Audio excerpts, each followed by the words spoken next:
The Silent Bullet. It was in the spring of the year 1894 when everyone in London talked about the strange murder of Ronald Adair.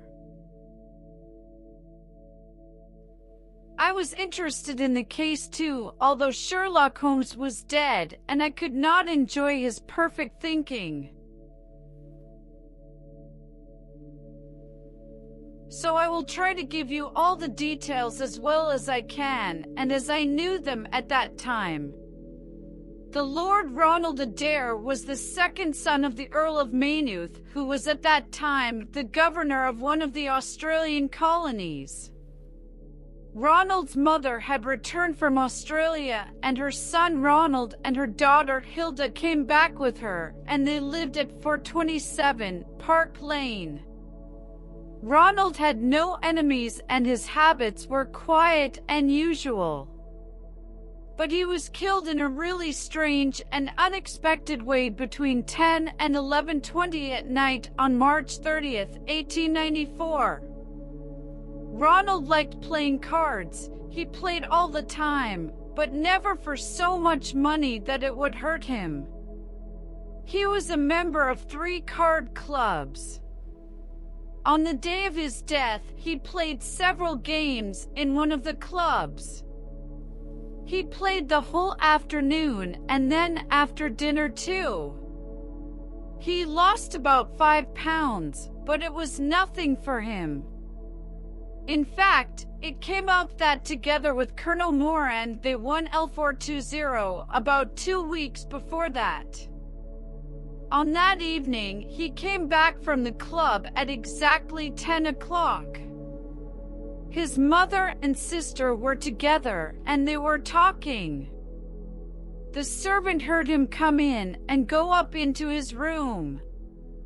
No sound was heard from the room until 11:20, when his mother and his sister went there. They went to his room because they wanted to say good night, but when they tried to enter Ronald's room, they found out that the door was locked from the inside, and no one answered their knocking. They called for help, and the door was opened. When they came into the room, they found the young man was lying on the table. His head was destroyed by a bullet, but there was no gun in the room. On the table, there were 2 banknotes, an L17 in silver and gold. The money was arranged in little columns. There were some numbers with the names of some friends from the club on a piece of paper. No one could understand why the young man locked the door from the inside. There was the possibility that the murderer had done this and then escaped by the window. But the window was at least 6 meters above the ground, and under the window there was a bed of flowers. And the flowers and the ground under the window didn't show any sign of being stepped upon, and there were no marks anywhere close to it as well. So how did Ronald die? If someone climbed to the window and then shot him, there would be some tracks. And what is more, Park Lane is a really busy street and no one heard a shot. I thought about these facts the whole day. Then I went for a walk and I came to Park Lane. There was a group of people near the house number 427, and all of them were looking at the window. I was disgusted and I wanted to leave, but when I turned I bumped into an old man who was standing behind me. I knocked down several of the books he was carrying, which made him very angry. I helped him pick up the books, but the man was still angry with me, and when he had all his books in his hands again he turned and went away without saying thank you. My visit of Park Lane didn't help to clear the mystery. So, I went back to my flat in Kensington. I was at home only for 5 minutes when the servant came and said that there was a person who wanted to see me. I was quite surprised when I saw the old man who I had bumped into. "You look surprised to see me, sir," he said in a strange voice. "Yes, I am." "Well, sir, I came to apologize for my bad behavior in the street. I'm really glad that you helped me pick up the books." "It was nothing, please do not mention it," I said. "May I ask you how you knew who I was?" "Well, sir, I live near here. I have my little bookshop at the corner of Church Street. If you are interested in books, I can offer you some. If you buy about 5 books, they will perfectly fill in that place in the second shelf. It looks so messy, doesn't it?" I turned my head and looked at the shelf behind me.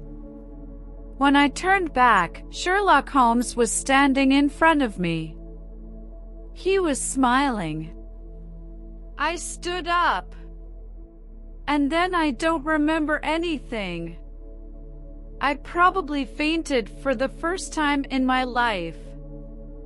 The next thing that I remember was that Holmes was bending over my chair, giving me some whiskey. "My dear Watson," he said, "I am sorry. I had no idea it would be such a shock for you. I caught this arm." "Holmes!"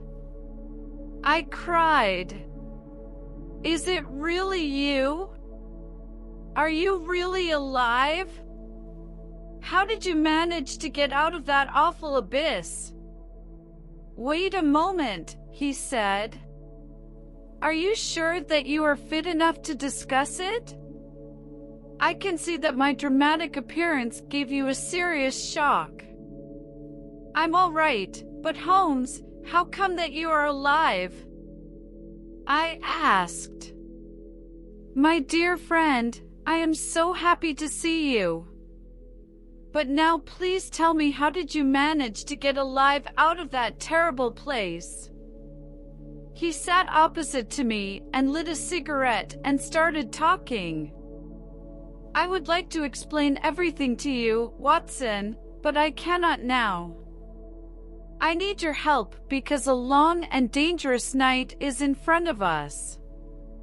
So it will be better if I give you the explanation of the whole story later. I will do anything for you. But I would like to hear your explanation right now. So, will you come with me tonight?" "Of course I will." "Well, let's talk about what happened. First, let me tell you that I never fell into the abyss." "You didn't?" "No, Watson. The short note which I wrote to you was absolutely real. I really believed that it was my end. When I saw Professor Moriarty standing on the narrow way which led to safety, it was clear to me that he wanted to kill me. I spoke to him and he allowed me to write the short note which you received later. I left it in my cigarette box and went along the way. Moriarty was close behind me. When I reached the end of the way, he didn't take out any gun, but he attacked me and caught me in his long arms. He wanted to push me down into the abyss. But as you know, I have some knowledge of judo, which was really useful this time. I got out of his arms and then pushed him. He screamed and then he lost his balance and fell. He fell for a long time. Then he struck a rock and fell into the water. But the tracks... I cried. I saw with my own eyes that 2 tracks went down the way, but none of them returned. It happened in this way. At the moment when Professor Moriarty died, I realized that I was really lucky. I knew that Moriarty was not the only man who wanted to kill me. There were at least 3 other men who wanted to destroy me. All of them were really dangerous, and I realized that if they believed that I was dead, they would leave me alone, and then I would have the chance to destroy them. And when they died, then I could tell everyone that I was alive. So I stood and looked at the rock wall behind me. In your story about me and Professor Moriarty, you wrote that the wall was smooth. But that wasn't true. There were a few small steps and a few places where you could rest. The wall was very high and no normal man would climb up there. And that was exactly why I decided to do it. It was really difficult. More than once the grass came out in my hand and my foot slipped. But after some time I reached the place where I could have a rest. I laid down and I could see you well below me as you investigated what happened and how I died. When you believed that I was dead, you went back to the hotel and I was left alone. I thought that it was the end of my adventures, but then something unexpected happened. A huge rock came down from above and it fell only a few centimeters from me. First, I thought it was an accident, but when I looked up, I saw a man's head. And a few seconds later, another big stone came down, and it missed my head by a few centimeters. At that moment, I realized that Moriarty wasn't alone. His friend watched us when the professor attacked me. And from the distance, he could see that Moriarty died, and I managed to escape. That was why he went to the top of the cliff and tried to hit me with a stone. I didn't take long to think about it, Watson. I saw that terrible face look over the cliff again, and I knew that another stone was coming. I started to climb down. The climb down was much more difficult than getting up. But I had no time to think of the danger, because another stone was falling at me. In the half of the cliff I slipped, but fortunately I landed on the way. I started running, and that night I went about 10 miles. And a week later I was in Italy, and no one knew anything. Only one person knew where I was, and that was my brother Mycroft. I am sorry, Watson, but it was important that everyone thought that I was dead. And I am sure that you wouldn't have written so well about my death if you knew that it hadn't happened. But I had to tell my brother, because I needed money to travel. I listened to the incredible story. But now there is some work for us to do. If we finish it successfully, the world will be better, and you will be able to tell everyone that I am alive. I asked him to tell me more, but he only smiled and didn't say anything. 1 hour later, we were both sitting in a carriage. I had my revolver in my pocket, and I felt the excitement of adventure. It was the same like in the past. First, I thought that we were going to Baker Street, but Holmes stopped the carriage at the corner of Cavendish Square. We got off, and Sherlock looked carefully around. We went through many narrow streets, and Sherlock was really concerned that no one followed us. Finally, we came into a small road lined with old, ugly houses, which led us to Manchester Street and then to Blandford Street. Here we turned quickly right, went through a deserted yard, and then Sherlock unlocked a back door of a house. We went in, and Sherlock locked the door again. The place was really dark, but it was clear that the house was empty. Sherlock took my hand and led me upstairs. We came into a large, square, empty room. The corners of the room were completely black, but there was a little light in the center of the room. The light came from the street.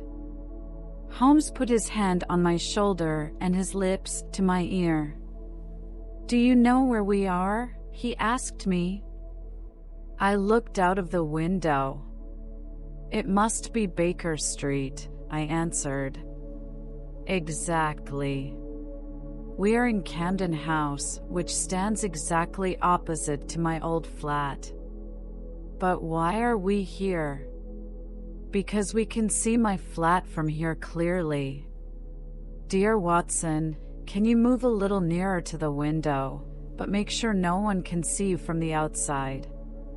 Then have a look at our old rooms and tell me what you see.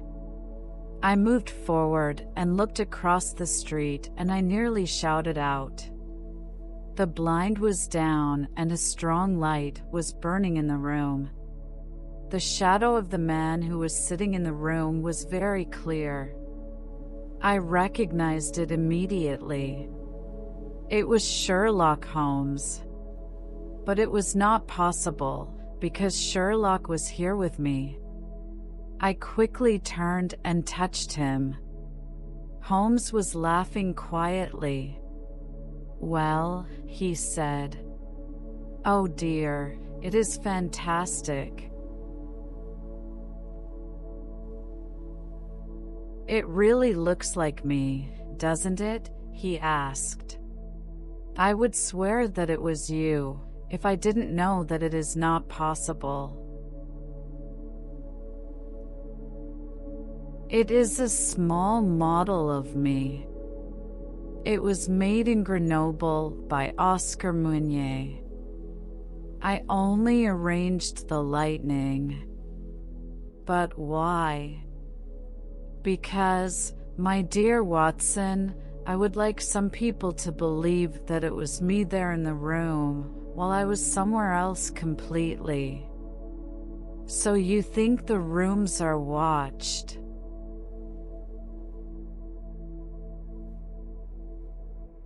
I know it. By whom?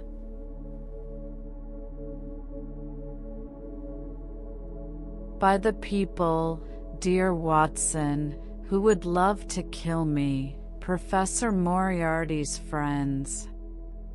Only they know that I am not dead. They knew that one day I would come back to my flat, and this morning they saw me arrive. How do you know this? Because I recognized one of their men when I looked out of the window.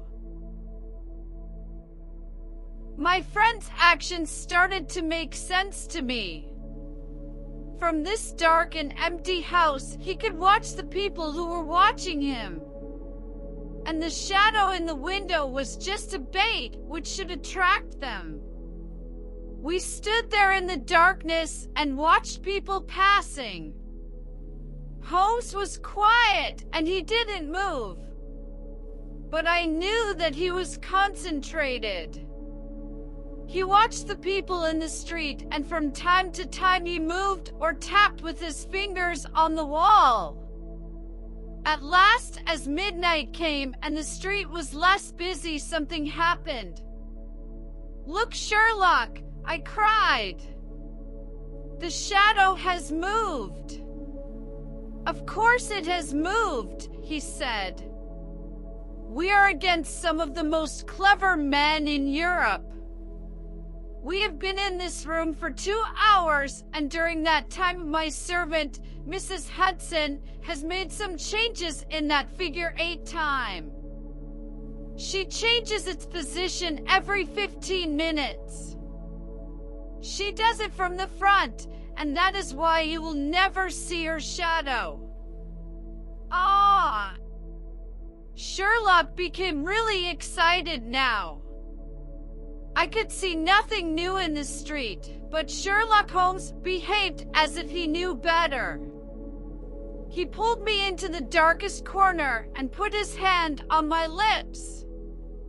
And suddenly I could hear it too. There was a low sound which did not come from Baker Street. It came from the house in which we were hiding. A few seconds later, I could hear steps which were coming to us. The steps were meant to be silent, but they were very loud in this empty house. We moved deeper into the corner, and I put my hand on my revolver. In the darkness of the door, I could see a darker outline of a man. He stood for a few seconds, and then he came slowly into the room. He was only a meter from us, and I was getting ready for a fight, but he didn't see us. He moved on. He was an elderly man with a big gray mustache. He was extremely excited. He was carrying something that looked like a stick, and when he put it on the floor, we could hear a metallic sound. Suddenly, I realized that it was a gun, but it had a strange shape. The man put the gun on the window frame and aimed. It was clear that he was aiming at the shadow in the window of Sherlock's flat. Then there was a strange whiz, and we could hear the sound of broken glass. At that moment, Sherlock jumped at the man. The man fell on his face, but in the next second, he was on his feet again, and he cut Sherlock's throat with his hands. I struck the man on the head with my revolver, and the man fell down again. Then Sherlock made a sharp noise on his whistle, and 2 policemen in uniform came into the room. "Is that you, Lestrade?" asked Holmes. "Yes, I took the job myself." "It's good to see you back in London, sir." "I think so." 3 unsolved murders in 1 year. I think that you really need my help," Sherlock laughed. We all stood up, and Lestrade produced 2 candles. At last, I was able to have a look at our prisoner. He had a quite nice and intelligent face. When he was younger, he could choose between good and evil, but unfortunately, he chose the latter, and his blue eyes were really cruel. He looked with them at Sherlock, and we could see that he both hated and admired the man. "You devil! You clever, clever devil!" "Oh, Colonel," said Sherlock. "Nice to meet you again. We haven't seen each other for such a long time. I believe we saw each other the last time when you were trying to hit and kill me with the stones. You are a devil." "Clever devil" was all that the man was able to say. "I haven't introduced you yet," said Holmes. "Gentlemen, this is Colonel Moran. In the past, he served in the army, and he is the best shooter our army has ever had." The man said nothing, but he was really angry, and now he looked like a tiger. "I am really surprised that such a simple trick has fooled you, Colonel."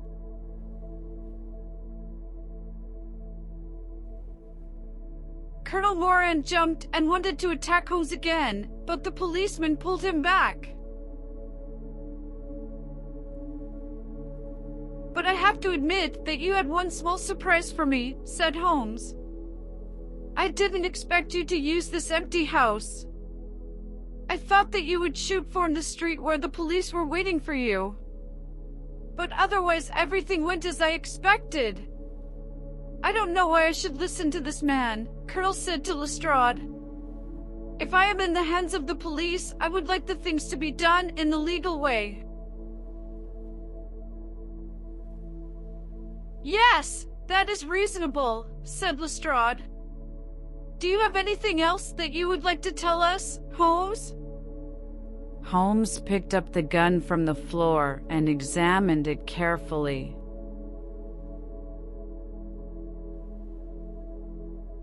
"It is an interesting and special gun," he said. "As it is an air gun, it doesn't make any noise, and it is very powerful. I know that it was made by a blind German mechanic and that it was bought by Professor Moriarty. I have known that it exists for years, but I have never had the opportunity to see it. Lestrade, you should examine the gun and the bullets carefully." "You can be sure that I will look after that," said Lestrade, and all the men started to move towards the door. "Is there anything else you would like to tell me?" "Only one thing." "What are you going to charge the man with?" Of course, the attempted murder of Mr. Sherlock Holmes. Well, Lestrade, then let me congratulate you, because you got him, Sherlock said, and I could hear irony in his voice. Got him. Got whom, Mr. Holmes? The man that the whole police have been looking for, Colonel Moran, who shot Lord Ronald Adair. I believe that it is a much better charge. Watson, will you come with me to my flat now? I will show you a thing or two. When we came to the flat, I could see that nothing has changed here. Good evening, Mrs. Hudson. Are you all right? Sherlock asked his servant. Yes, I did everything as you told me. I went to the model on my knees. Great. You did it very well. Did you see where the bullet went? Yes, sir. I am afraid it destroyed your beautiful model because it passed through the head and flattened itself on the wall. I picked it up from the floor. Here it is. Thank you, Mrs. Hudson. Sherlock held it to me. See, a soft revolver bullet. No one would expect such a bullet to be fired from an air gun. Let's sit down now, Watson. There are several more points I would like to discuss with you. I sat down and Holmes looked at the model. Great shot. The bullet went through the head and the brain. Colonel Moran is still one of the best. Have you ever heard his name? No, I have not, I answered. Could you just give me my book of biographies from the shelf? Sherlock asked me. He went through the pages lazily, and then he stopped and handed the book over to me, and I read. Moran, Sebastian, Colonel. Born in London 1840. Educated in Eton and Oxford.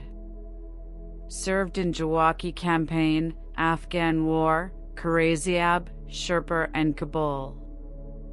This is unbelievable. He was a great soldier.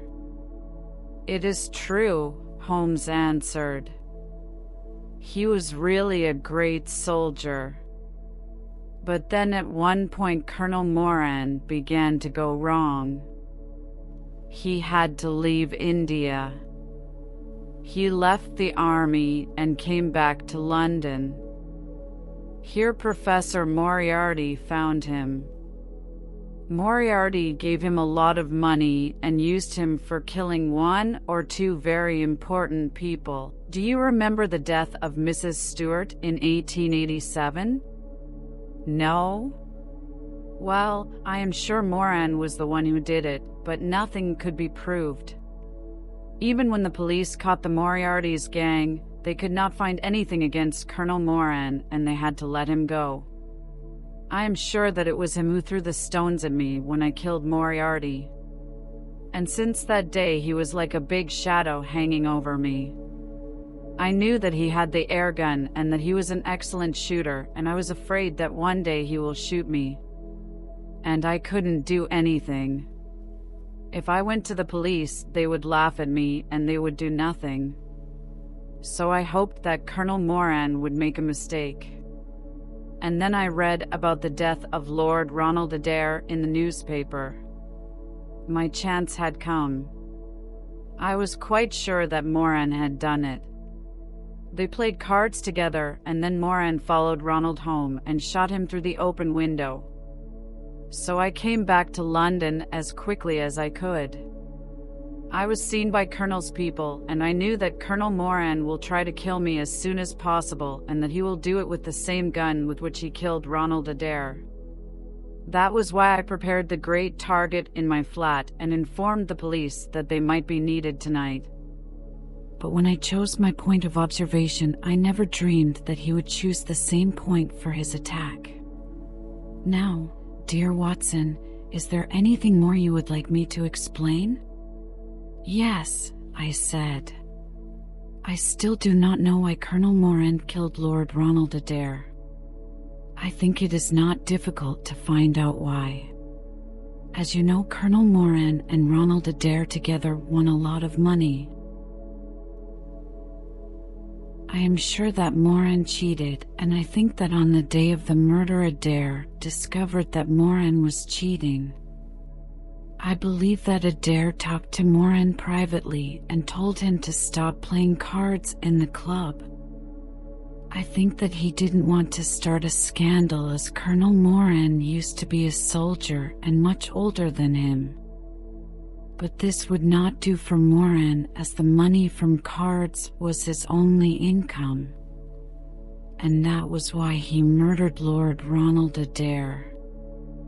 At the time of murder, I think Adair was counting how much money he should return to the people from the club. He didn't want to profit from his partner's cheating. He locked the door because he didn't want to be surprised by his mother or sister, and the numbers and names were the sums he wanted to give back to the people.